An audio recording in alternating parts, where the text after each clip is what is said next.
fully what the opposition's position was.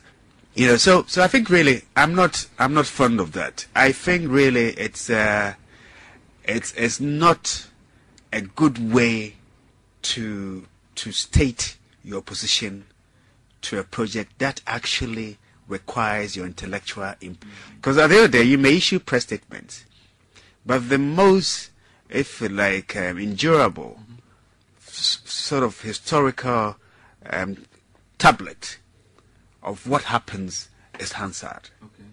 And so I'm not really fond of it, and I really don't know what the minority was expecting, because first of all, the compromise to me itself was questionable. Was it based on trying to neutralize the Supreme Court case?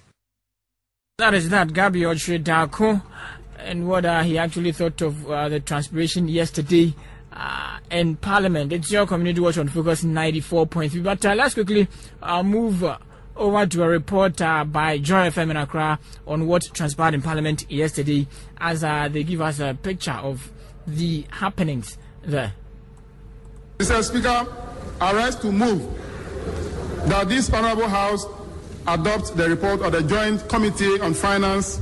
The stx-Korean housing deal was finally approved on the stroke of midnight yesterday, after a long, tortuous journey of bitter disagreements, name-calling, some fisticuffs, and even the revival of an old criminal statute, the law on causing fear and alarm. After its initial hardline stance, the majority backed down and laid the off-taker and joint venture agreements to appease the minority. Despite the gesture, the opposition fiercely argued against, using a few hours to look into a loan agreement that was worth $10 billion. Deputy Minority Leader Ambrose Derry suggested more time. When the majority leader approached us, we thought that in good faith we could go ahead and allow the laying of the papers to be effected. And I need to state that if you look at the order paper, it has been stated clearly that restated and amended, which meant that there are issues that were raised to the former one and have been dealt with according to the majority, and we need to look at in depth, and we will make the appropriate application as to the committee that should be, this matter should be referred to, for a diligent job to be done by this House. After several back and forths, the first Deputy Speaker of Parliament, Eduardo Ajaho, eventually suspended sitting for an hour to allow the Joint Committee on Finance and Works and Housing to quickly consider the new document. But again, this, to the minority MPs, was not good enough.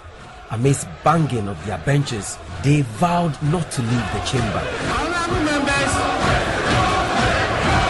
let the Joint Committee go and report to us. And report to us that the 1 hour is sufficient or not sufficient for us. Then we take it out from there. Thank you. At this point, tensions were so high, they fled, leading to near fisticuffs between two MPs. Zabzugu Tatali MP Jabba John Benham witnessed the clash. Somebody had a leather whip, and I don't really know what happened, but it was thrown into the open air. Unfortunately, it fell on her and hit her. So they quickly came in there to collect it back from her. And there was a struggle between her and the Honorable Majority Chief Whip, and then the Yendi MP, then two other MPs from our side.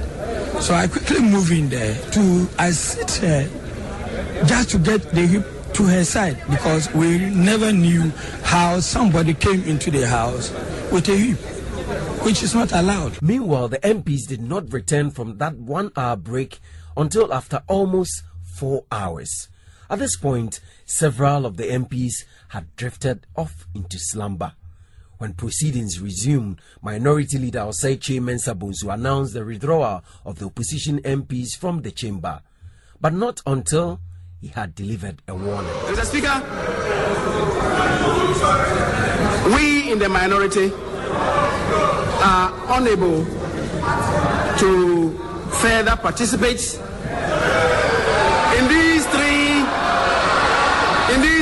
STS agreements a rather farcical and patapaa manner, the farcical and patapaa manner in which this business is being conducted.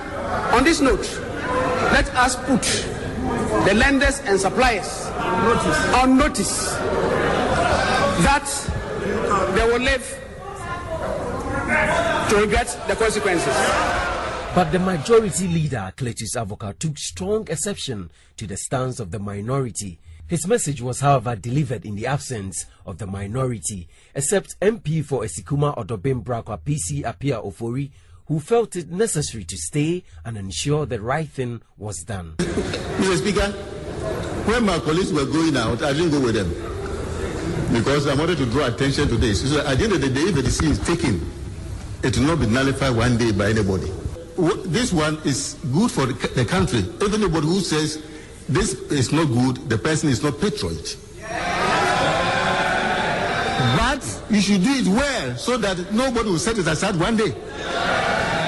He wasn't, however, able to convince his colleagues on the other side and eventually follow the rest of the minority outside.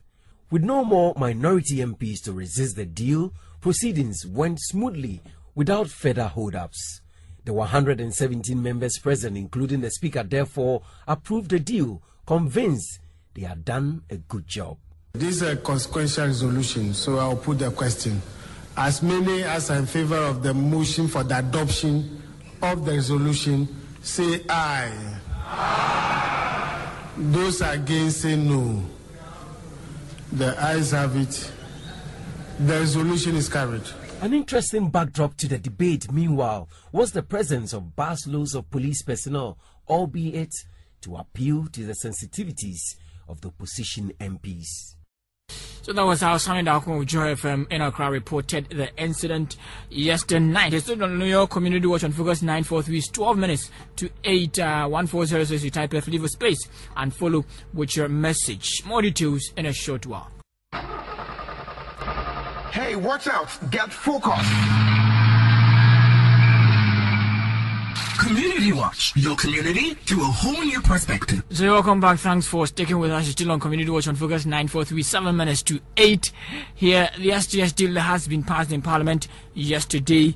You heard that interview there with Honorable Paul-Collins-appiah-ofori, the MP for Esikuma Odobem Brakwa, who said he had to stay behind because he believed that he had to fight anything that was bad and never had to walk away. But then later it was reported by Joy FM that he actually walked away. It is your Community Watch on Focus 943. Asamoah-Boateng's wife, Zuleika-Asamoah-Boateng. Remember Asamoah-Boateng and the BNI saga? Well, wife Zuleika-Asamoah-Boateng has been discharged on Accra Circuit Court.